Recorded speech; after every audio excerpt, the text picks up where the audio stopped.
Depuis plus de 50 ans, 1500 tonnes d'or allemand sont emmagasinées dans le quartier haute sécurité de la banque centrale américaine Fed, à 26 mètres en dessous du niveau de la mer sur le rocher de Manhattan. Il est à l'endroit le plus sûr du monde, affirment les Américains. Cependant, les années passées, des voix se faisaient entendre en Allemagne qui exigeaient que l'or allemand revienne sur le territoire allemand, comme l'ont fait les Français dans les années 70 pour leurs propres réserves d'or. À l'époque, la France était allée chercher son or à New York avec des bateaux de guerre. Ce grand trésor d'or allemand a une contre-valeur d'environ 70 milliards de dollars américains et en cas d'effondrement de l'euro, il serait une base solide pour couvrir une nouvelle monnaie. Les 1500 tonnes d'or sont le produit du travail acharné du peuple allemand. Elles proviennent du temps de l'après-guerre, lorsque l'Allemagne engendrait de grands bénéfices par sa balance commerciale excédentaire avec l'étranger, ce qu'on a qualifié de miracle économique. Mais maintenant, la Fed refuse de restituer à l'Allemagne sa propriété. En 2012, après des années de bras de fer, elle a consenti à rendre au moins 300 tonnes avant 2020. Pour 2013, il était prévu de ramener 50 tonnes d'or en Allemagne. En fait, il n'y a eu que 37 tonnes qui ont été effectivement retournées. 32 tonnes sont venues de Paris et seulement 5 tonnes réellement de la Fed.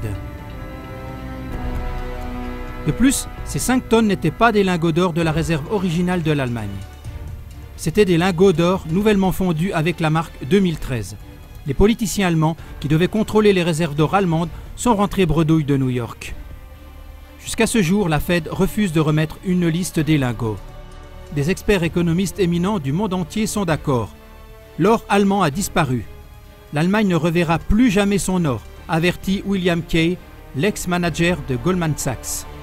Et cela tout en sachant que la Fed n'a jamais été autorisée à utiliser cet or, car il lui avait été confié seulement pour le garder.